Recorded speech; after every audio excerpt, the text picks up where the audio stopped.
so today's July 17th. We're going to call this meeting to order due to unforeseeable absences. No of three, so we do not have a quorum. It is my understanding that we will continue with the interviews for advocacy positions and then withdraw from the rest of the meeting and reschedule at a later date. Is that correct, Jen? Yes. So introductions, Sheena Gardner, Industrial Representative, Willamette Valley Company. Wendy Cecil, Industry Representative for Life Technologies. Right to Know Advocate, Christine Zonapel. Lynn Henry, Cotton 3/4. Joe Epley, staff. Walkie Al, citizen. Welcome.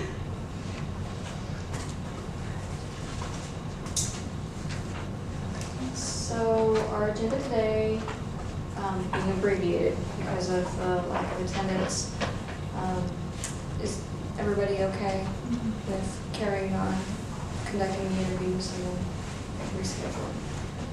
We won't vote today then. We won't.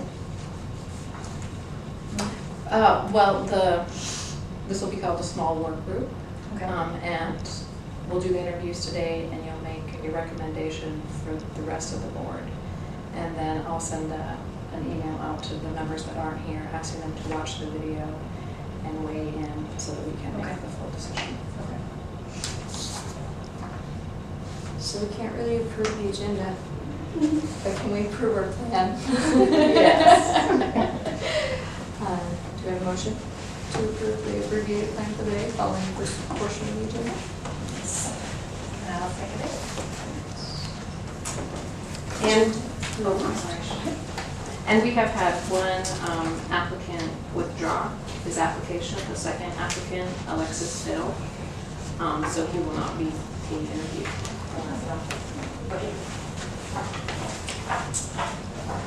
So if the top 6 board is ready for interviews. Just the talks. Yes. Did you, so no public comment today because we don't have. Oh, we can set up public comment. So we do have some members of the public here. Do you have anything, any concerns or questions or anything you would like to express? And we can have the person introduce. Oh, I'm Hannah Hubbard. I'm a student journalist at the University of Oregon. Okay. Welcome. Okay, I will go down and get Lisa Arkin. Lisa.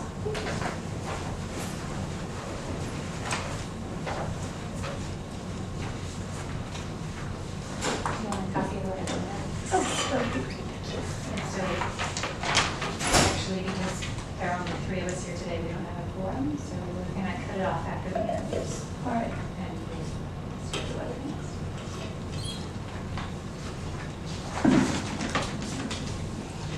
Thank you.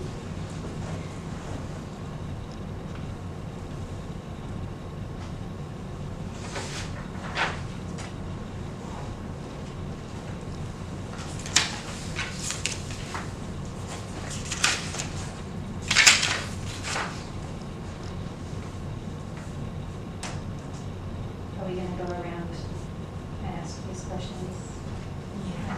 In order. Do you ask all 5 of everyone? We do. So we'll just round robin until we get there.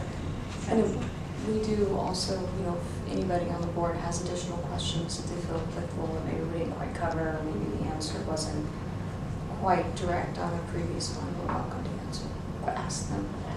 Okay.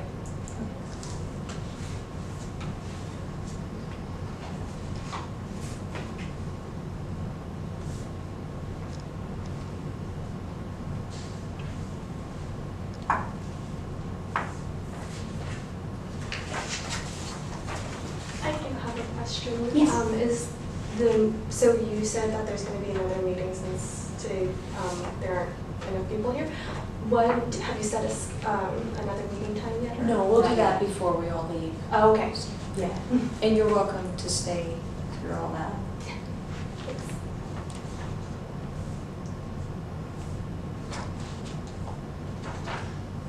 And we're being viewed. It's more likely that she'll have to post you know, when the next meeting will be, because we only have 3 of us present, but Yeah. we kind of pool a most likely date. Here is Lisa. Hello. Welcome back. Thank you.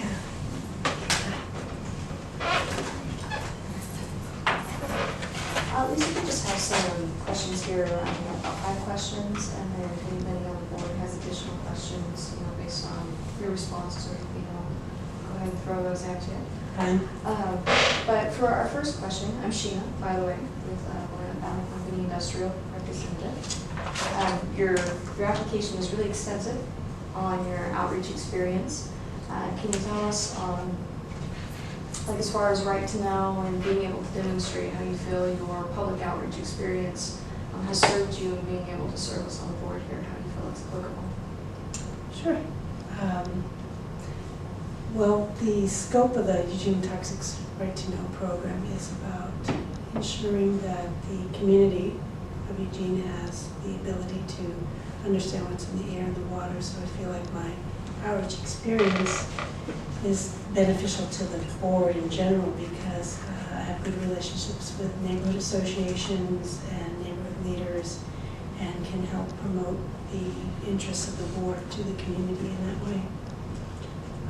Since it's all about community right to know, I have great community contacts and can very much advocate for the purpose of the ordinance.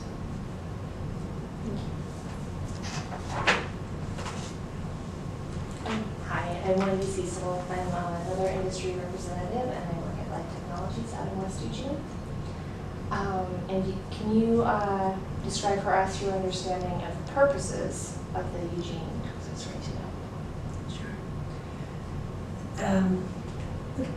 The ordinance was enacted in 1996 by the people of Eugene for the purpose of ensuring that all residents of Eugene have ability to access information about what industrial chemicals are emitted into the air, the water, or the wastewater systems of Eugene.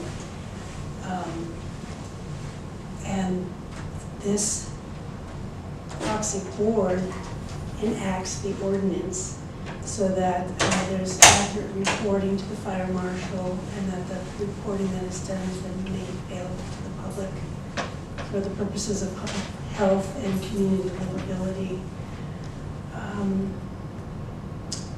So it's unique in the sense that Eugene has this ordinance which allows the public to better understand the relationship between air, health, and sustainability. And I would say that's the purpose of it, to create this database of facts so that whatever decisions may be made about our community and its livability is based on facts and science, and that's a good thing to do.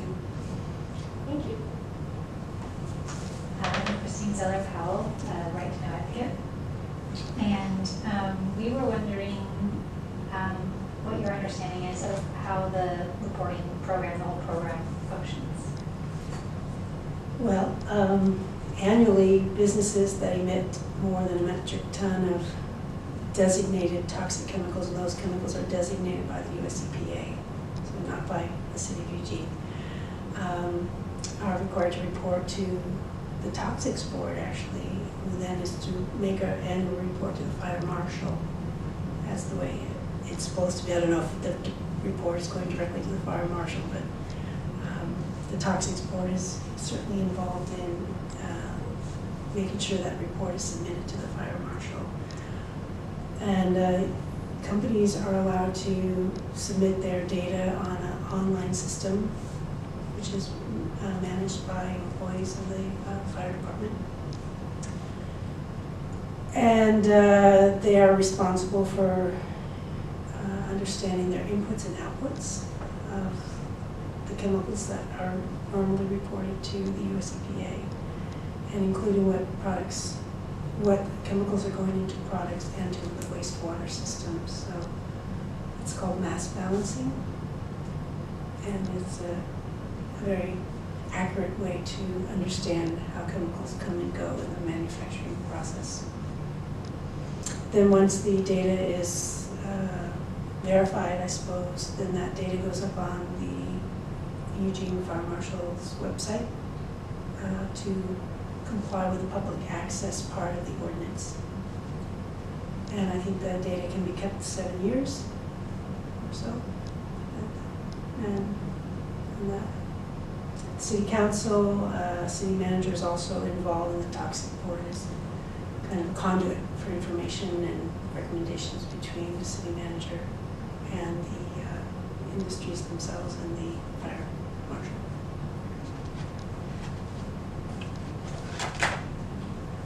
Lisa, as a member of the Toxics Board, what improvements have you identified that you would like to work on the board, or like any problems that you would like to solve being a member with us? Well, You think? yeah. I don't know if there are problems per se. I know that funding is always an issue. I don't know if it's a problem. We're probably looking for responsible and fair ways to fund the program. Might be something we can all brainstorm about. I think it takes the whole board to come up with recommendations, and I think it's the responsibility of the Toxics Board to make those recommendations to the city manager or city council. So I would hope to participate in that. And also, I think it's a good idea to, as a member of the Toxics Board, to work together to do public education about the purpose of the program, the benefits of the program, and why it's a great idea for the public to be involved in the collection of scientific data. So, being an advocate for that. I'm all for public education. Okay. So do you feel that you work well with people in general and people who have opposing views, and how or why do you do that? Or how well do you do that? Yeah. I have a lot of experience at that, having served on other boards, and I served 8 years on the Lane County Planning Commission, and that is a much more controversial setting than the Toxics Board, and I enjoyed those 8 years immensely. I did serve as chair and vice chair. I'm pretty familiar with Robert's Rules of Order, and very comfortable with following Robert's Rules of Order, which helps govern the way conversation can happen between board members and make sure that every board member has a fair access to the conversation flow, and also governs the way we can take testimony or hear from the public and treat the public fairly. So I think by following Robert's Rules of Order fairly well, that it helps establish a level playing field for everybody's conversation, and that no one gets the upper hand, including should I be on the board myself, or and encourages productive discussion. And I think that's the key: is to come prepared to a board meeting, to come prepared to be open-minded and listen, and then to use the structure of including Robert's Rules of Order and just good citizenship to come to consensus, or at least a vote, if not consensus. Thank you. Does anybody have any additional questions? I think you covered them quite thoroughly. Do you have any questions for us? Maybe just about the timing of the filling of the vacancy. What do you think? Desire and goal is always ASAP, but as I mentioned to you on the walk-up, we have a little bit of a quandary with not enough members to have a quorum today. So the next steps will be the Toxics Board within the next couple of weeks will come up with a recommendation for City Council. We'll forward that on, and then the City Council will decide whether or not they also wants to interview you or vote to appoint you or another candidate. And I stay very well connected with the city manager's office staff, so I'll keep you apprised of the situation. Great. So it's probably a matter of weeks and maybe even more than a month. or Yeah, so. I would anticipate probably next month. Great. It's just good If to know. everything goes well. it is government, so we work a little slowly sometimes. I appreciate the volunteerism of the members of the board because it's the only way to do civic participation is for people to serve, and it takes time out of everybody's busy schedule and probably your work day. So that's appreciated because without citizen boards, the city would be a lesser place for it. So it's good civic participation. It's good. Thank you. Okay. Thank you so much. Thank you very much. Have a good afternoon. And I will,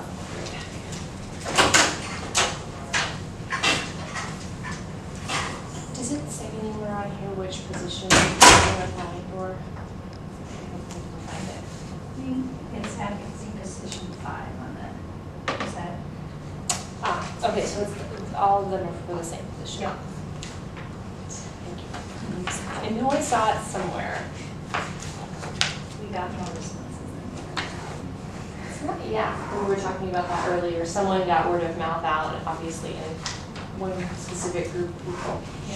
I had somebody who could not apply to, but she was advised not to for a while.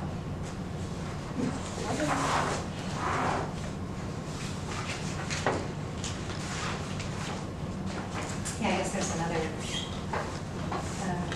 I guess Randy's term ending soon. I think so. And I think he was undetermined whether he would reapply or not. I don't remember. Yeah, we've been able to, a long time.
okay.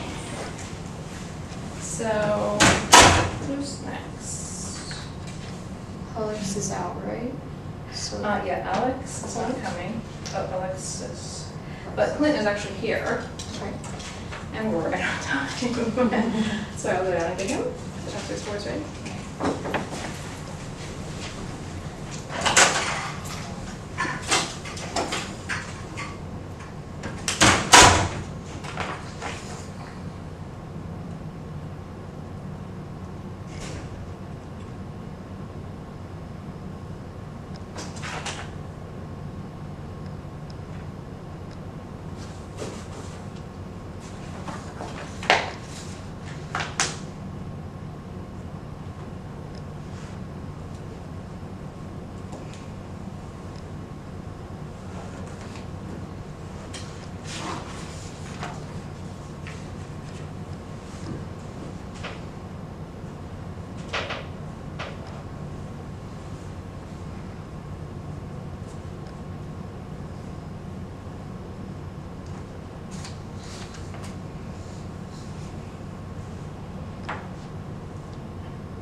here is Clint. Go ahead and seat here.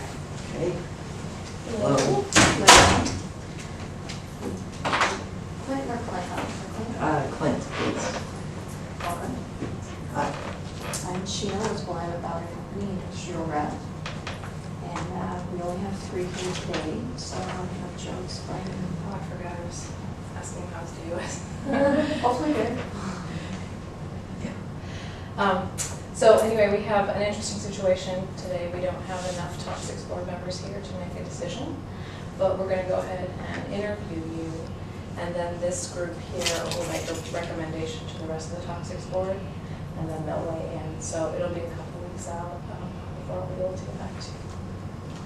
Okay. We have a few questions here, 5 questions amongst us, and we'll go through them, we'll ask them, and then if we have any additional questions, we'll ask you, and then if you have any questions, you can feel free to ask us if you want to. Okay. So first off, to be a member on the Right to Know side, you must have at least a demonstrable record of your ability to advocate for the public's right to know. What experience do you have on that? How do you feel that will help you to serve as a board member?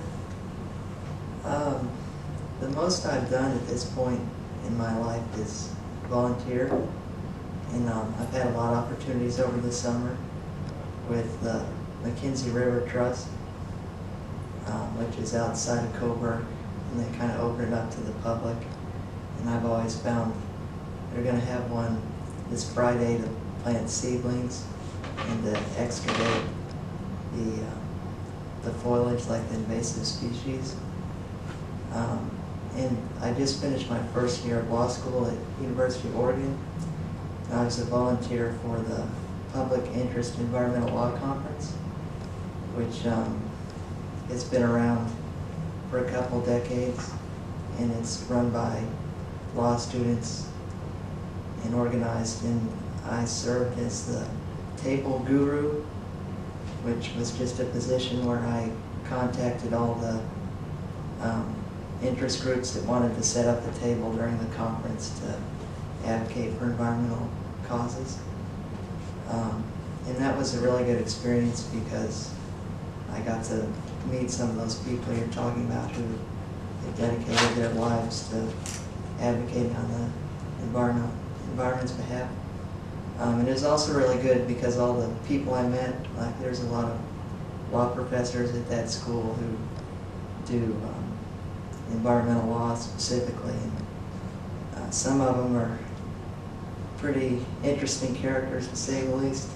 But the last thing I'm doing is I got an opportunity to work for a nonprofit here in Eugene called Our Children's Trust, and I haven't been working with them very long, but what they're trying to do, and they were at the PELT conference, what they're trying to do, have you ever heard of them? No. What they're trying to do is they look for kids all over the country and in each state to file complaints at the state and federal level for global climate change, like advocacy, I guess. And I'm working with my classmate Gordon Levitt to write like local ordinances to advocate for climate change legislation that'll make county planning to try and curb carbon emissions. Not just carbon emissions, but any type of greenhouse gas. But that's about the extent of like my advocacy for environmental causes. I'm kind of just getting started, honestly. Can you describe your understanding of the purpose of Eugene's Toxics Right to Know program? Well, from what I've read, the purpose is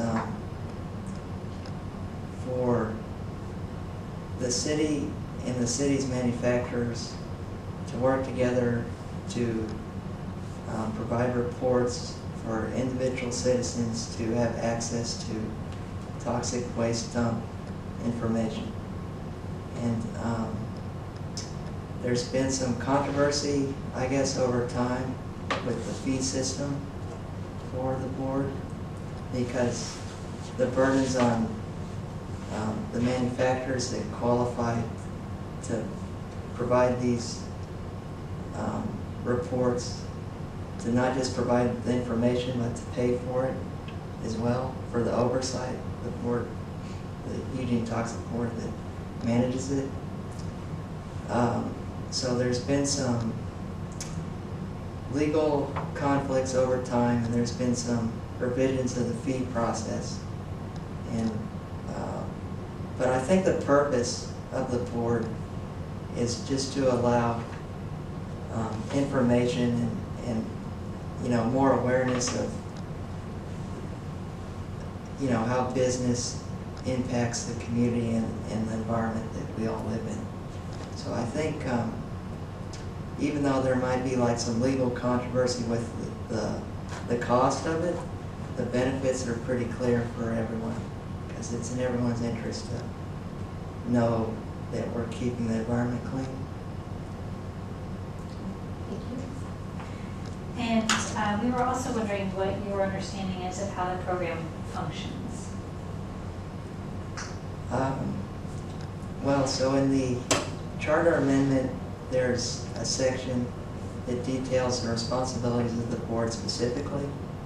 And what I read was, and this is interesting because I think the charter amendment I read is kind of not at the same level with the years of litigation that's happened after the fact.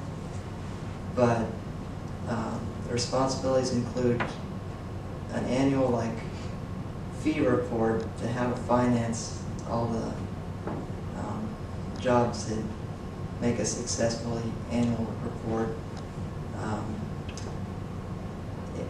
Appointing independent arbiters for a special kind of provision for companies if they have a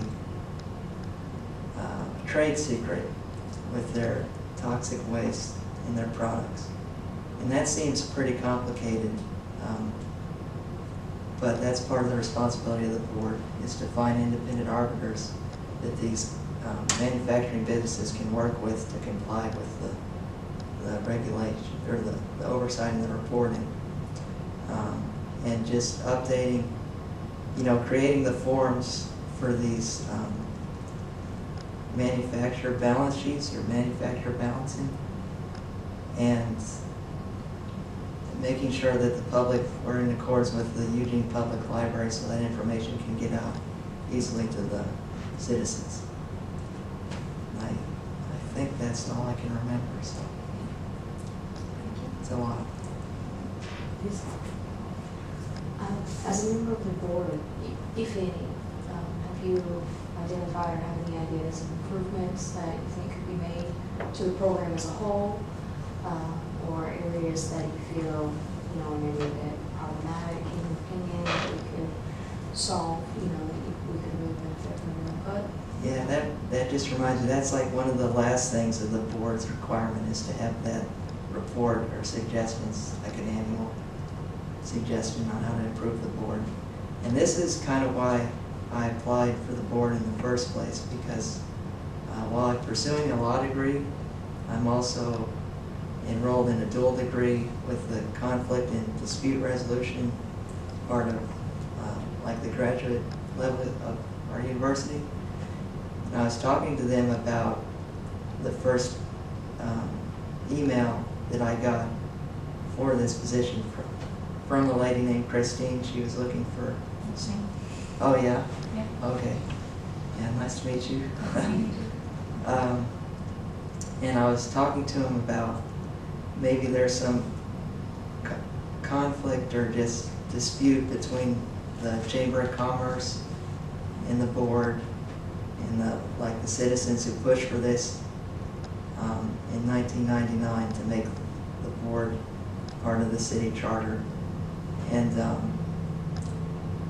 I'm not sure what we could do to improve except just keep, having these annual reports and working with people and understanding the burden of the cost that they have and the burden of actually having to provide the information, we can find a way. Because the fee system has obviously been like a conflict with the board. And the resolution seems to be like, you know,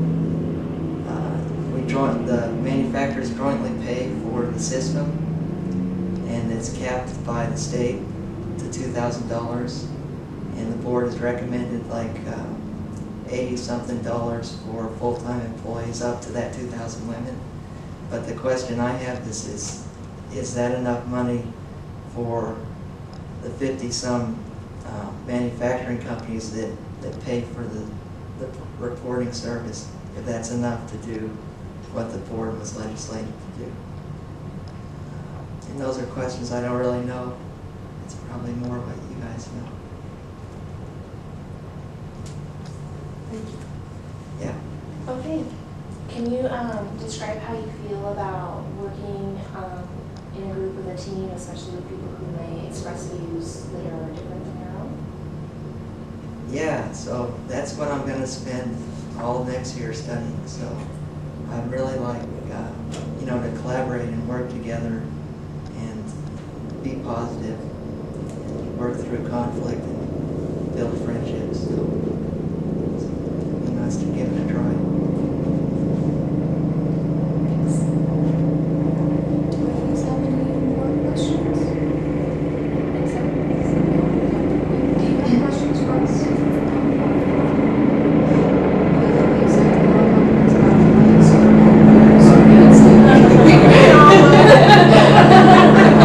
Right over us. Sorry. Oh, is it this one? Oh, there it is.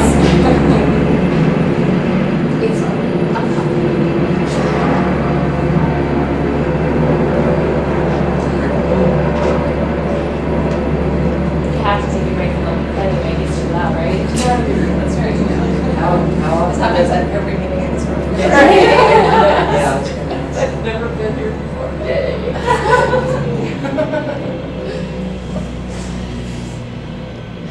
Yeah, if you can think of anything at all you'd like to know from us today. How much time do you spend with the forums and trying to make sure that everyone complies? Is it pretty unusual to have manufacturing companies not comply? Yeah.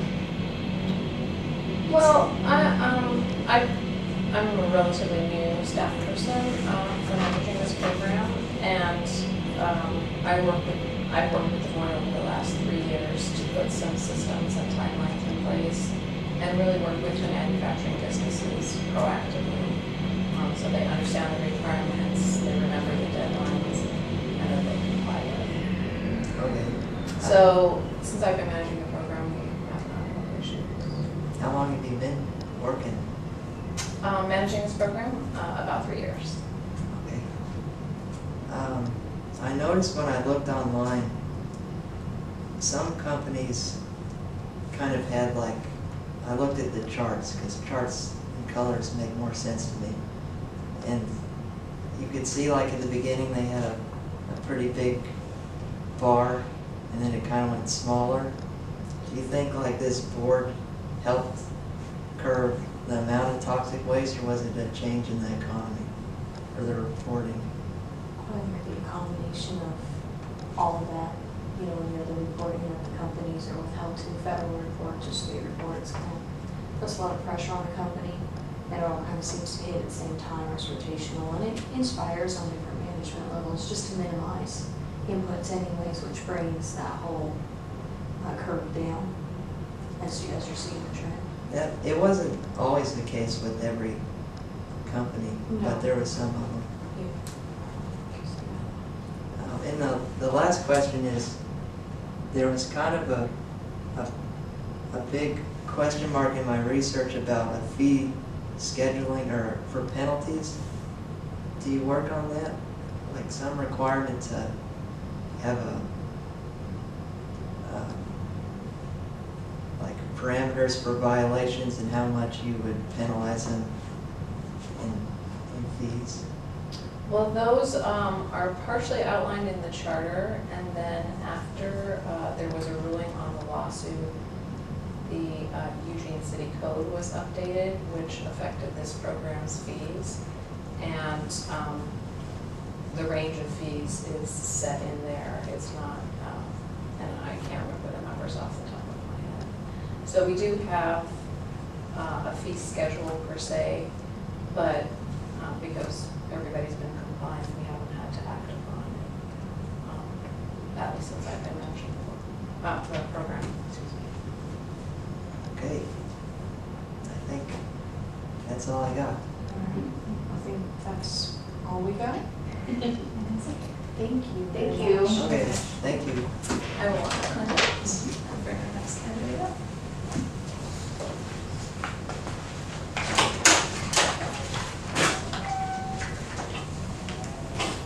I remember years ago when either t-ball or baseball or softball, but we were at a game and you heard the sirens, you know, and the umpire stopped the game. And he waited until the fire engines went by. Just a good idea. Prevents the minor injuries that way. Well, it would stop and looks and Well, yeah, you know, he said they would fly by, and when they went by, it said play ball. Always smart. I thought I could only push that so long until, yep, she's gonna turn around and look. It's hard not to watch it, you know, it's Well, just, I was trying to get the reflection on Oh. I've been preparing for this day. well, maybe since they've been given rights, since it's the new one, maybe they'll take off again in the middle of the next conversation. go. Then you get to see those. I've heard from my Air Force friends that fixed planes are pretty hard to fly. I mean, they're easy to fly, but they're hard to maneuver. You know, in cases like when you start, you know, really getting into your rescue situations. Yeah, it's not a big area to clean it. No, no, It's probably bigger than the top of the hospital, they ran out. that's true. Yeah. I don't think they need less space, but they need to make sure that there's not wire, you know, that there's not stuff. Not stuff in the way of people when they need to be. Yeah.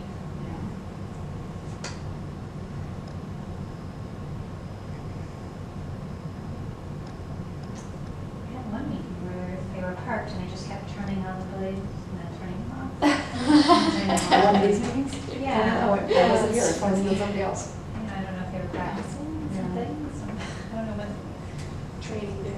Training or maintenance or something. We always knew there's a certain time of year, and it's usually summertime when most students are gone and traffic's not as intense in Corvallis. Where ROTC will do their chopper flying, it'll be the test, the student pilots, where they actually do ground drops. Oh, really? And you probably want to look at it, see right here. And Hello. Hi. welcome. Caitlin, I'm Sheena Gardner, with Bowen Valley Company, I'm an industrial representative. Okay. And we only have 3 individuals here today on the board. Joe, did you get a chance to read it? Okay. So you know how this will go as far as time goes. But we do have just a list of questions that we'll rotate through, and then if we have any more questions for you, us, and then you can ask questions to us for free. Okay. So first off, to be a member on the Right to Know side, obviously you've been involved in some advocacy positions. Can you tell us, demonstrate how those positions could help you, will help us advocate for the public's right to know from the board? Okay, so I'm currently a graduate student in the Environmental Studies program at the University of Oregon, and I've also done some advocacy work. So I mention that because I do have an academic background in environmental issues and issues surrounding toxics. And then as an advocate, while I was an undergraduate, I worked with the Student Environmental Action Coalition and organized different actions, mostly around issues in the Chesapeake Bay region and in Washington, D.C. And then I also, I'm originally from Cleveland, And so I worked for a nonprofit there called Ohio Citizen Action that works specifically on this issue of toxics in urban communities and organizing community members to advocate for cleaner air quality in the Cleveland area. So I worked with them for a summer, and I was mostly on the research side, but I also went door to door with their volunteers and informed people about the toxins that they were exposed to, and went to community meetings and participated in that way. So that's my major background in advocacy is with that group. Wonderful, thank you. So can you describe to us what your understanding of the Eugene Toxics Right to Know program is? So it was established in the 90s, and it's under the city of Eugene, and they are the outlet for the public to have information about manufacturing facilities within the city limits that emit above, I forget the exact amount, but a certain amount of pollutants, hazardous pollutants in a given year. And there are companies that also have more than 10 employees.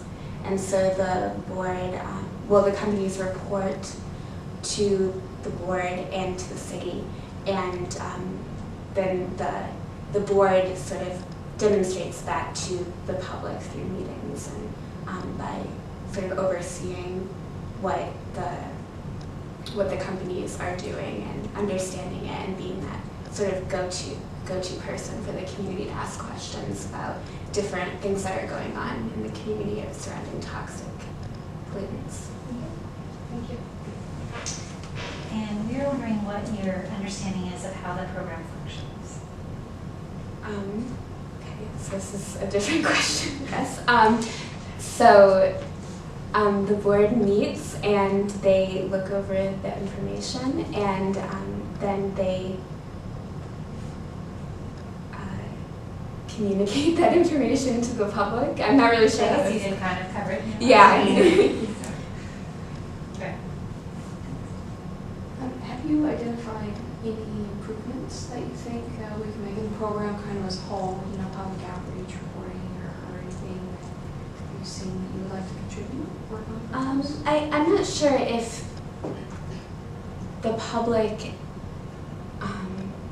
in large knows that much about the program. I'd heard of it before I saw that the position was open. I knew a little bit, but I wasn't informed about what exactly the board does.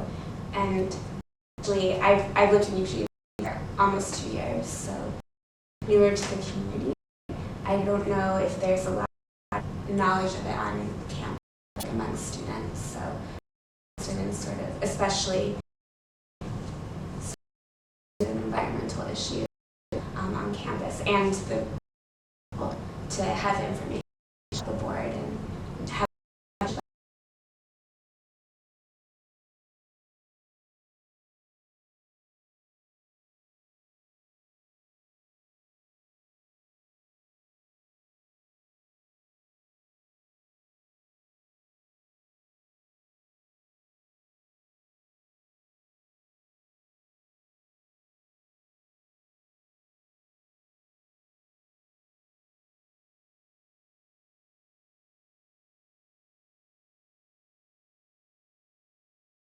navigating tricky subjects with students. Last year I taught American politics, so that was definitely a situation where we had controversial conversations a lot. Mm-hmm. And so I think I'm prepared to listen to everyone's point of view and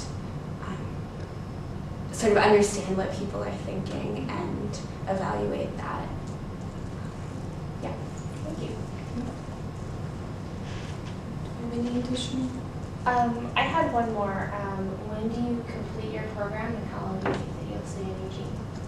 So I'm sort of in this in-between period now that I'm done with coursework and I'm finishing up my master's thesis. I'm working on it, but my partner is a PhD student, so we'll be here for years, at least 5 years, I would say. But I really love Eugene, so I would love if we could stay here permanently. But at least until he's done. So 5 years probably. at Which minimum. program is he in? He's in the Environmental Studies PhD program, so he's also working on a PhD in English at the same time. Yes. But do you have any questions for us? I was sort of interested in how often the board met and sort of what a typical meeting looks like. So do we have a minimum requirement? I know it sort of depends on what's going on, what issues arise, you know, what we have on the table at the time. So if we get through and we do a lot of solutions, get a lot of resolutions out of our board meetings, we don't meet as often. But if we have something with a lot of content, we meet more frequently. So it's, I mean, I would say at least every quarter, but sometimes not. Yeah, we tend to meet more between November and February, because that's when the fee has to be recommended and the annual report has to be finalized and sent to the city council. And I've been managing the program for about 3 years now, and we meet on an average of about 6 times a year. And like Sheila said, it's not like a regular schedule, but just mostly as depending on what's going on. Our meetings are an hour and a half. We try and keep them shorter. Other than that, yeah, it's just a lot of discussion, whatever's on the table. If we have public comment, public's more than welcome to come in. You know, we give them plenty of time to discuss whatever questions they have or concerns, and it can be longer or shorter. That pretty much sums up. And over the last couple of years, we've spent a lot of time reviewing the hazardous substance tracking instructions, which the board maintains for the businesses that have to report, as well as the corresponding list of reporting chemicals. So we've just kind of been reviewing those and cleaning them up. So just, you know, that's the kind of work we've been doing, and just trying to get things running really smoothly and efficiently. I think so. Yeah, that was a really good question. Well, thank you for coming out. Thank you. Thank you. Now let's work that out and bring up Sarah.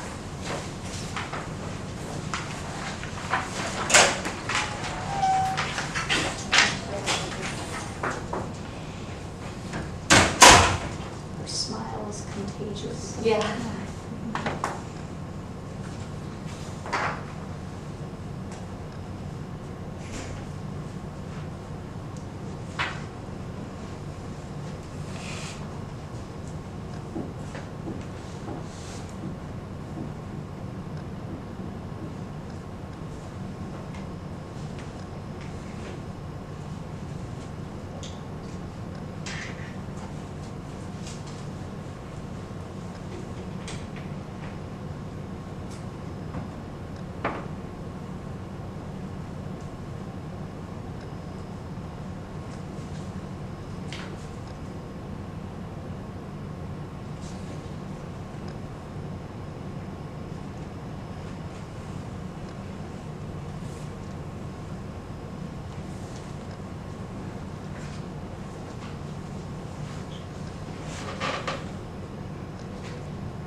See if I can turn that first question around 10 different ways before I spit it out.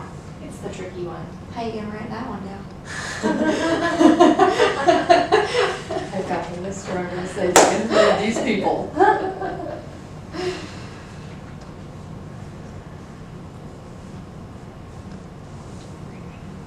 No, I'm not even recording this, so I'll just be very, Oh, that's right. yeah.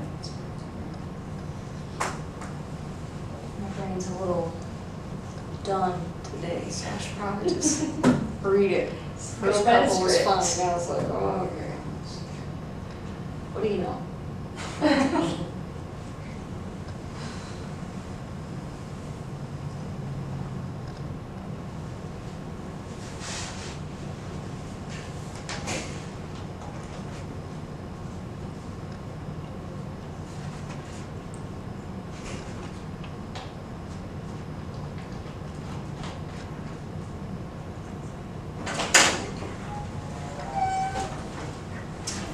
And have a seat here. Thank you. This is Sarah. Hi. Hi.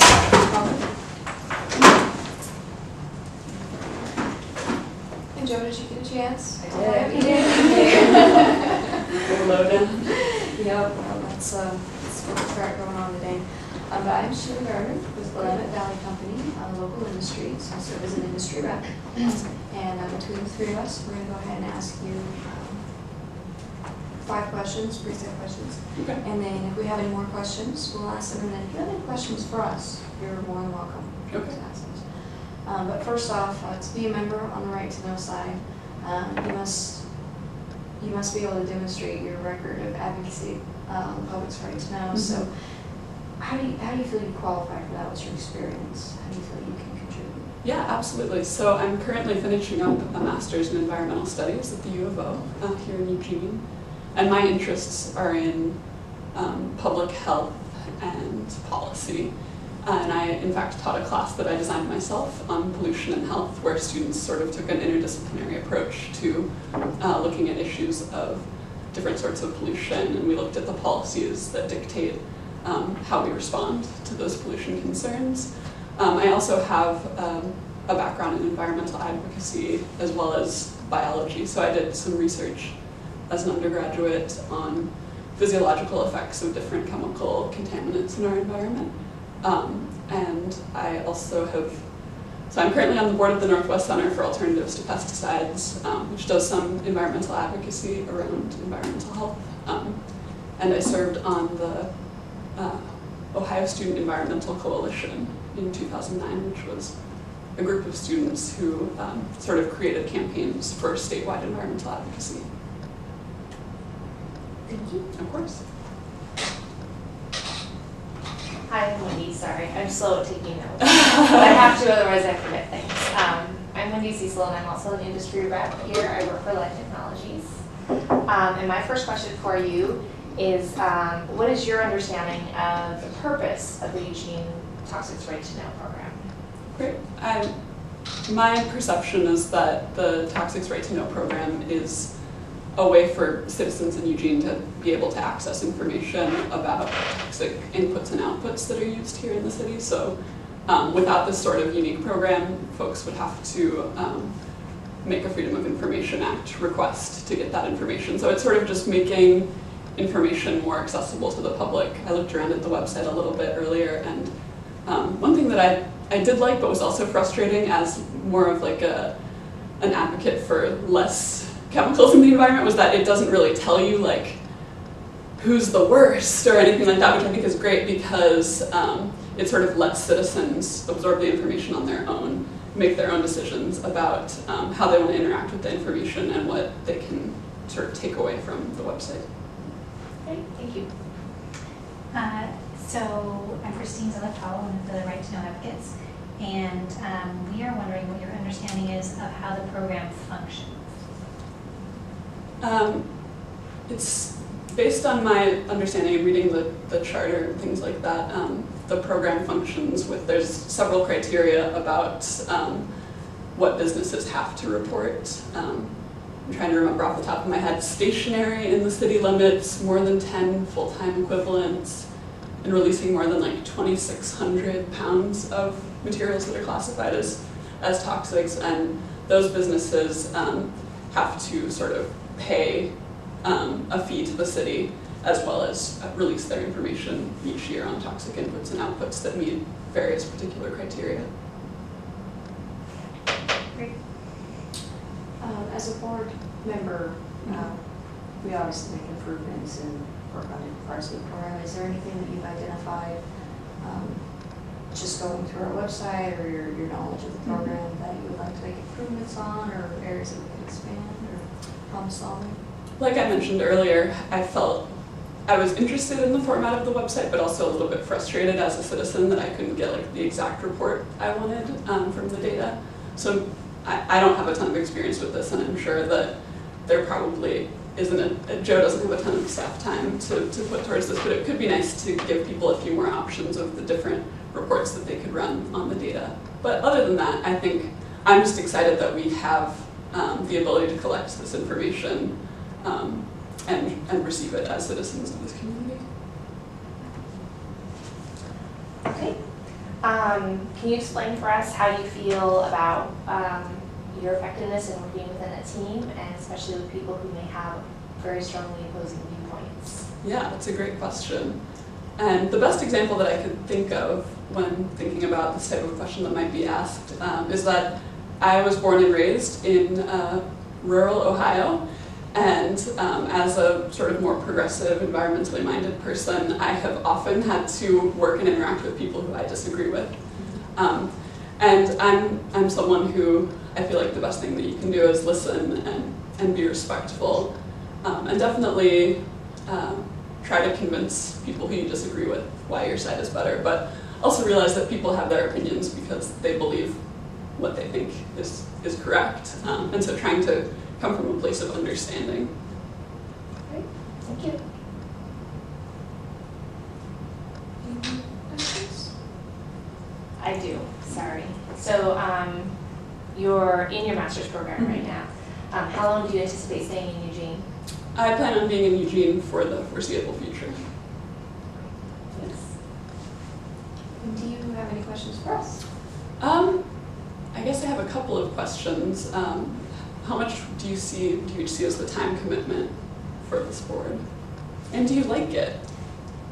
Well, if you didn't like it, it's not a big time commitment, Yeah. I think, as far as personally.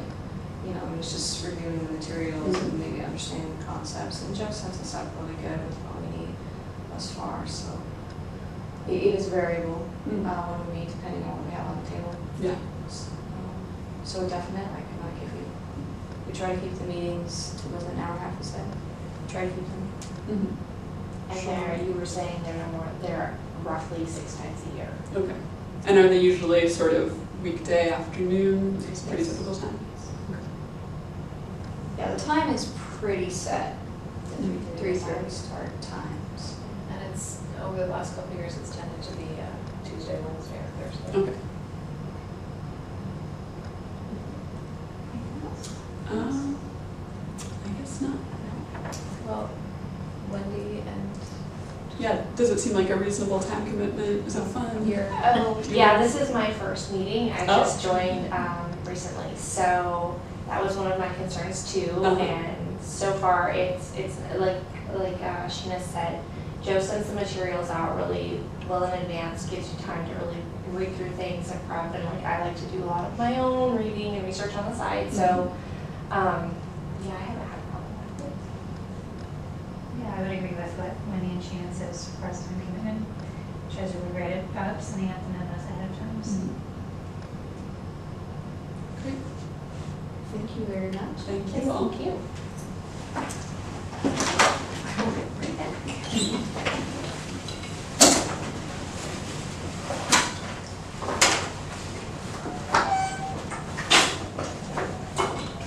I would bet $10 that the helicopter would have taken off. I keep waiting for it to fire up. I probably have that right when we're trying to end the meeting. Have to stop.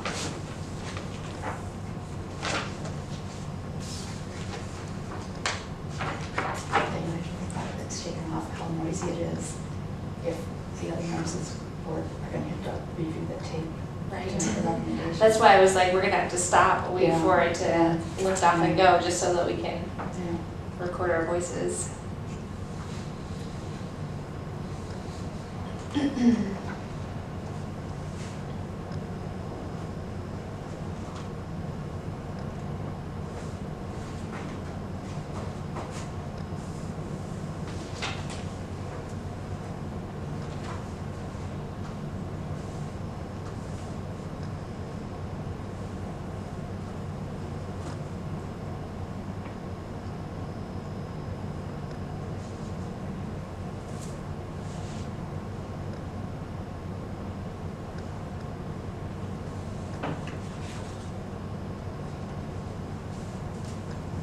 So I forwarded the email to the director of the Environment and Natural Resources Law Program. She got it out to public service. We noticed the pattern, we're like, there's a pattern in these applicants, which is good. I was, surprised at how how many of them? Except 4, yeah. My only concern with the students is how long do you plan on staying? Exactly, Which only one of them actually put that in here, or at least while I'm using it here.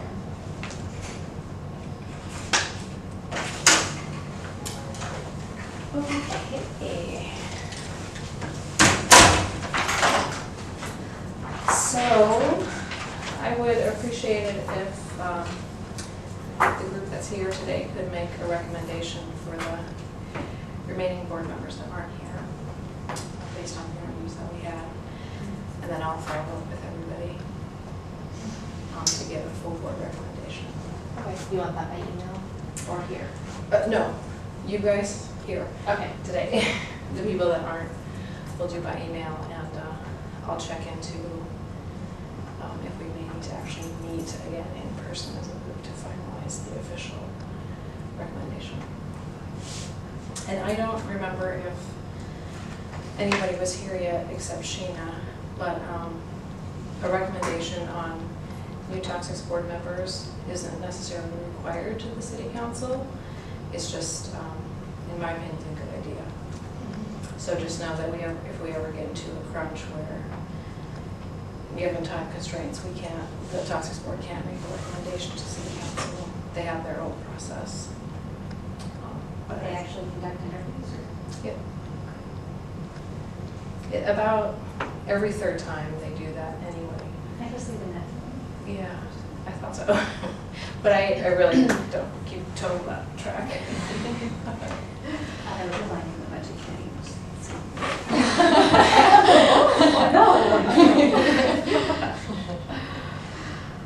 So I would like to open discussion on candidates that we interviewed today.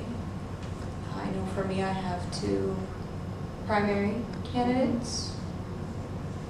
I don't know how you ladies are, if we could weed them out between 2 of my primaries are Lisa and Clinton. I don't know. Mine were, I can't decide if I have 2 or 3. So do you have? Well, I think, Yeah. as far as qualifications, Lisa's just leads ahead of everyone else. Paying students that have as much time to do anything anyway. But, and then my second, I think, I'm not sure if it would be Sarah or Caitlin. That's where I was leaning to. Lisa, Clinton, and Caitlin all gave very canned responses to the purposes and how the program functions, and I didn't feel that any of them actually got it correct. Sarah actually got the purpose a little more correct than the other 3, I felt. But with 3 of them being students, what is their commitment really going to be? Their class schedule is going to change every term. I don't know if those are going to be hindrances. Yeah, it sounded like Caitlin just writing. Mm-hmm.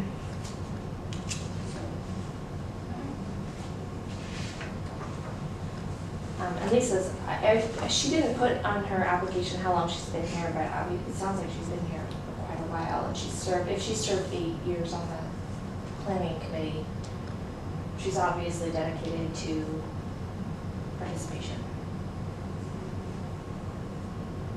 I don't want that to be a hindrance for the students who want to participate. And is there another position opening up soon for the right to know, or potentially? That I'm aware of. Okay. Then, I Maybe mean, advocacy. the next term ends coming up will be June 30, 2014. Okay. And the only one I can remember off the top of my head is Stephen's position. Oh, so Randy's. I think Randy's on till 2016 because he just got reappointed for 3 years. Oh, okay. Yeah. So the only one I can remember off the top of my head is Stephen's next June. Okay. But that will be included in the annual citywide process. Unless somebody needs to leave sooner than expected. Okay. I think where I had come from on Sarah, I got the same impression that you expressed in some ways. But where I had ruled Sarah out was just based on what we've been through on the board, you know, as far as revamping the website and the data availability and how we have it on there. And it's very important. We've done what we've done, but she really, it seemed like her focus always came full circle back to the website, data, data, data. And we've done that. We've already done that. And I'm hesitant because of recent experiences I have hiring somebody who thinks very similarly, and it's very valuable in the right circumstances.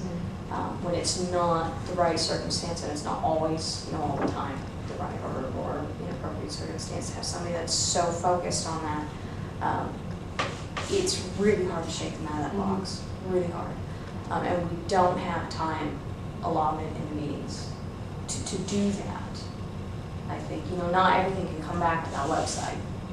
And I really feel like she's very data-minded. And her line of research is very data-minded. She has a very, in her application, has a pattern, a continual pattern of being research and data-focused.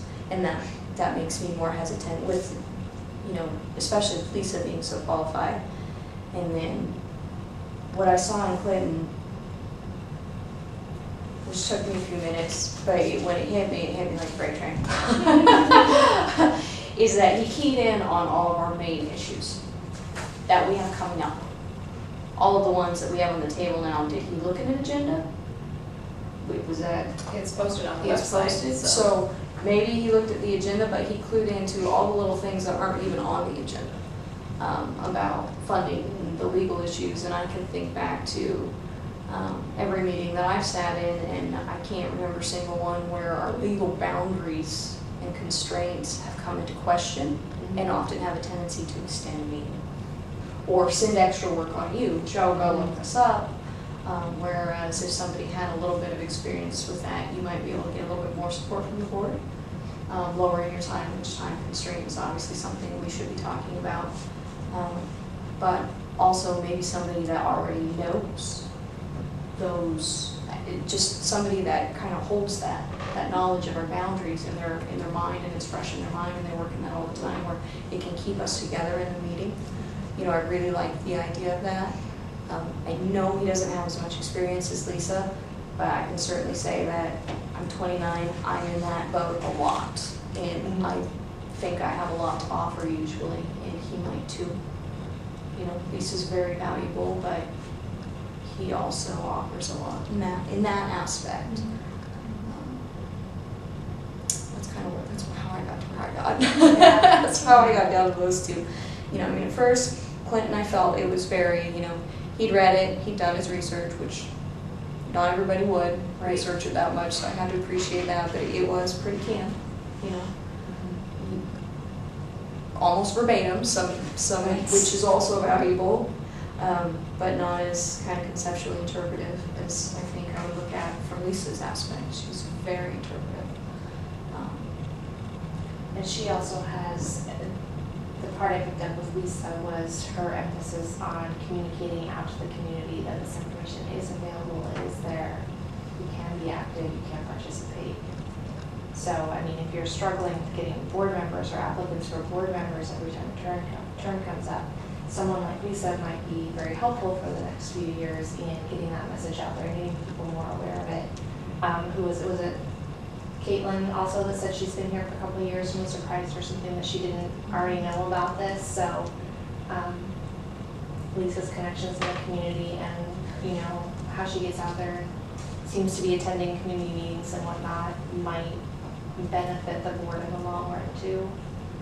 Yes, I think, I mean, one of the things that has been bounced around in the board the last couple of years is how we reach out to the community and get them to know about this program. It seems that Lisa would just sort of naturally be able to do that without having to be overloaded. Yeah, agreed on that. So what would be more beneficial, do you think, the community outreach and whatnot that she might be able to bring, or the like legal ease that Clinton might? Well, I think probably Lisa has I mean, the Beyond Toxic has done a lot of work, getting bills through the state legislature, and I think she actually probably has a pretty good understanding of the legal constraints as well. I think probably if we were at 6 months ago and you asked me, I would say absolutely Lisa for those reasons. But looking at where we're heading with the toxics, we're just the program as a whole, where we're looking at the financial issues and we know the constraints we have to work in. We can't push that budget. Anything we do from here on out is going to require legal action of one side or another. I mean, is it just going to be within the city? Is it going to be to a vote? It's going to be something that doesn't focus on public outreach. That's not going to affect what we have, unless we take it to a vote. But we still have to convene here and go through a lot of steps before we can do that. So it's kind of a two-part problem. Like, I feel like he's of great value as we go through those steps, and being an advocate, so he's not just like an industrial side, like, let's make a decision, whereas I know I'm a little biased in that sense, like, let's make a decision, let's make this happen, advocacy, we'll get to that, like, as we have this agenda ahead of us. But I think he would also focus, he doesn't have her established connections, but he does obviously have some. I know the college, as easy as it seems to outreach to, it obviously hasn't been that well in the past. One inquiry by you, and we've got several people here, so that tells us that we've missed something there. So to have somebody on campus, that's a value in itself also. Agreed, yeah. I think you mentioned he's a research assistant. Yes. In the law school. But reaching out to the environmental programs is pretty easy for us. Let's have them post things for us. Yeah. And then he was the one who put in his application that he was receiving his degree in 2016, but I forgot to ask which term, whether it's March or November. It's probably March. Yeah, I would assume so. So I don't know if that's more or less 3 years. I don't know if he was planning on staying or not. Okay, I would like to remind the board that this is to fill the unexpired term of Allison right now with an opportunity, and I think, bring that memo. And I think that might be the other position that's expiring next June.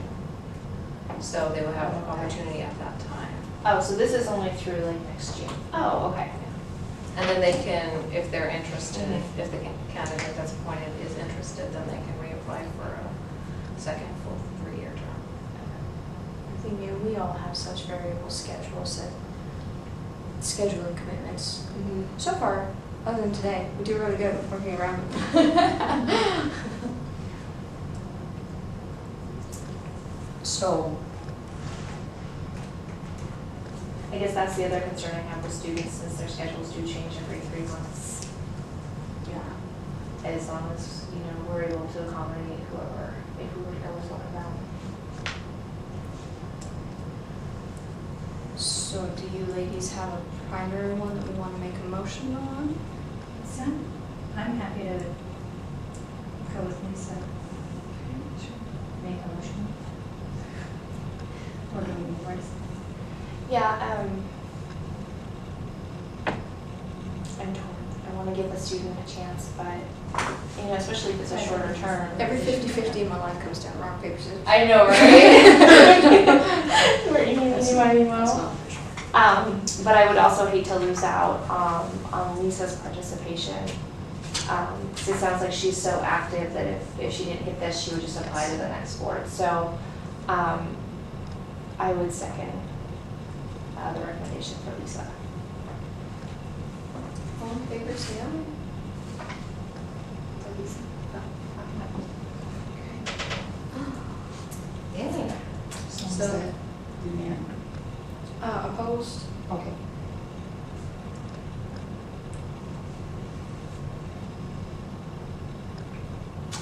So we have So we have a motion and a second for Lisa. To recommend Lisa. city council. Okay, so I will take this recommendation. First, I'm going to check in with my legal counsel to see, with the recommendation from what I'll call a toxic sport board group to the bigger board, if we can do the rest of the voting for recommendation via email, and then we'll see some emails from you on what the next steps will be. Okay. I have one question, and I don't know how this works, if we want to put this on the agenda for next time.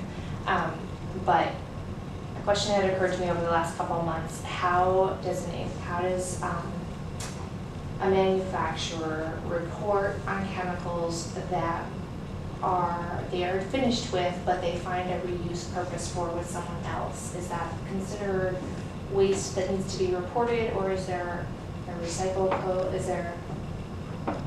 Is that outlined somewhere, or? No, because it doesn't fit the RCRA definition that this charter encompasses. Okay, so then it just wouldn't be part of the report at all? Okay. Just wanted to double check that. I think Sheena and I talked a couple years ago about something similar. Tim question came up. Okay. Because I mean, that was the same conclusion I came to, but I wanted to double check to make sure that I was understanding things correctly. Okay. Great, thank you.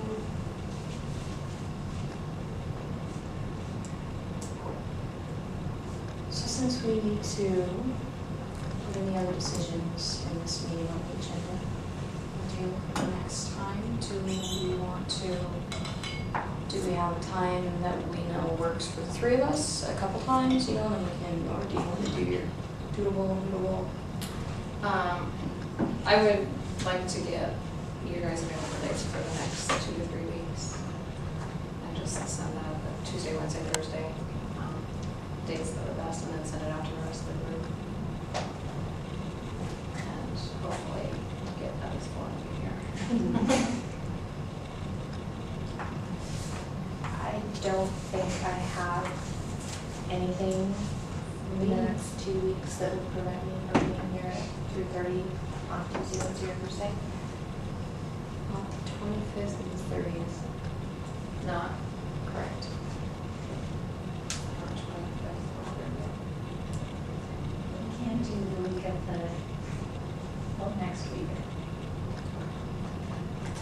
Yeah, well, actually, thank you for saying that, because at this point I may not have enough time to do public notice.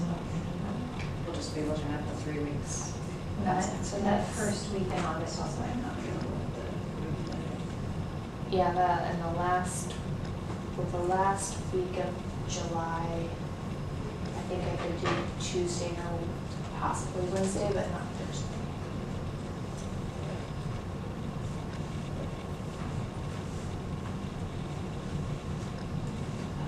Last week, July, not what day? Not Thursday. Not Thursday.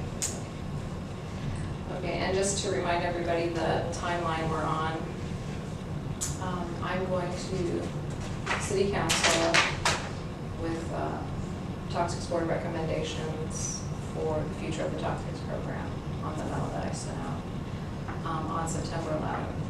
And I want to give City Council, I want to send that memo to them about a month in advance, so I have time for them to read it, do their own discussions with their constituents, and offer the opportunity for me to sit down with them and address any individual concerns that they have. Also, on the 28th of July, I have a meeting with the city manager to go over the options with that the board's recommended, and just kind of talk through with him what the issues are and any obstacles that we see for being successful in any of those recommendations. So it's a pretty short window that we have to move things forward. Yeah, I know we usually do the Tuesday, Thursday, but through the rest of the week, on the days I gave you, I'm available. So I will get the next meeting scheduled ASAP.